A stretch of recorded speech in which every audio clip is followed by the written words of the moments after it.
کہ ایک بہت بڑے رائٹر ہیں سارتر، انہوں نے کہا ہے کہ جو زندگی ہے ہماری، جو لائف ہے، اگر کسی نے پوچھا کہ واٹ از دا لائف، تو انہوں نے اس کا جواب دیا دی چین آف ایونٹس. اب ہم جہاں پہ بھی ہوتے ہیں، جس بھی مقام پہ ہوتے ہیں، چاہے گاڑی چلا رہے ہوں یا اپنی میٹنگز میں ہوں یا ہم آفس میں بیٹھے ہوں یا کسی اسکول کے اندر ہم تعلیم حاصل کر رہے ہوں یا اپنا کوئی بھی بزنس کر رہے ہوں، چاہے ہماری خواتین جو گھر کے اندر موجود ہوتی ہیں، جو اپنے گھر کے کام کاج میں لگی ہوتی ہے، ہاؤس وائف ہوتی ہے، وہ تمام کی تمام جو ہے وہ اس ایونٹ سے گزرتی ہیں. یعنی آپ کے ایک ایونٹ ہوگا، جیسے فرض کریں ایک مثال دیتا ہوں کہ میں کسی آفس میں بیٹھا ہوں، میں اپنے آفس سے جب راستے میں گاڑی کے اندر آ رہا ہوں تو اس وقت بھی میں ایک ایونٹ میں ہوں، اور اس کے بعد میں جہاں پہ جا رہا ہوں اس کے بارے میں سوچ رہا ہوں یا کچھ خرید رہا ہوں، تو یہ تمام جو ہیں یہ ایونٹ ہوتے ہیں ہمارے. یا ہم رات کو گھر آتے ہیں، آپس میں بیٹھ کر کے باتیں کرتے ہیں، تو یہ سارے ایونٹ ہیں. اب ان ایونٹس کے اندر جو ہمارے پاس انفارمیشن پہنچتی ہے وہ ہماری جو 5 حسیات ہیں، جو ہماری 5 سینسز ہیں، جس میں دیکھنا ہے، سونگھنا ہے اور سننا ہے، چکھنا ہے اور محسوس کرنا ہے، یہ 5 کی 5 حسیات کے ذریعے ڈیٹا ہمارے برین کے پاس جاتا ہے. اور وہاں پہ جو چھٹی حصہ ہماری ہے، جو آپ بذات خود ہے، جو راؤ اسلم ہے، جو عادل ہے، وہ اس کو پھر پروسیس کرتا ہے.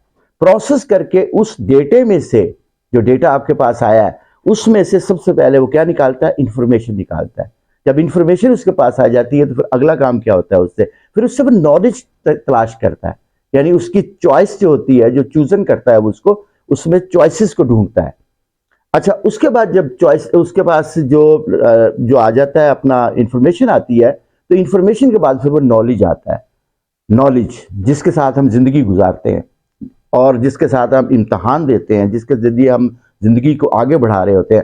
اور جو بڑی سب سے اہم چیز ہوتی ہے جو انسانی زندگی کے لیے بہت چاہیے، تو وہ جو آپ کے پاس نالج آ گیا ہے، جو انفارمیشن کے بعد آیا ہے، اب اس میں سے آپ نے ایک کام کرنا ہے، وزڈم نکالنی ہے. کیونکہ یاد رکھنا ہے کہ دنیا میں بڑے انسان وہی ہوتے ہیں جو انفارمیشن پہ زندگی نہیں گزارتے، جو ڈیٹے پہ زندگی نہیں گزارتے، جو نالج پہ زندگی نہیں گزارتے، بلکہ اس کو وزڈم پہ گزارتے ہیں. آج آپ کے وہ فیصلے جو آپ نے لیے تھے اور اس کا حاصل بہت اچھا ہوا، وہ آپ کی زندگی کو آگے بڑھانے میں بہت مدد کی، تو وہ وزڈم ہے. تو وزڈم کے لیے آپ کو سقراط کے پاس، افلاطون کے پاس اور نیٹشے کے پاس جانا پڑے گا، اقبال کے پاس جانا پڑے گا، مولانا روم کے پاس جانا پڑے گا، بلے شاہ کے پاس جانا پڑے گا. کیونکہ وزڈم کے بغیر زندگی نہیں گزرتی، اور وزڈم کے بغیر قومیں ترقی نہیں کرتی، اور وزڈم کے بغیر ہی معاشرے نہیں بنتے. Thank you very much.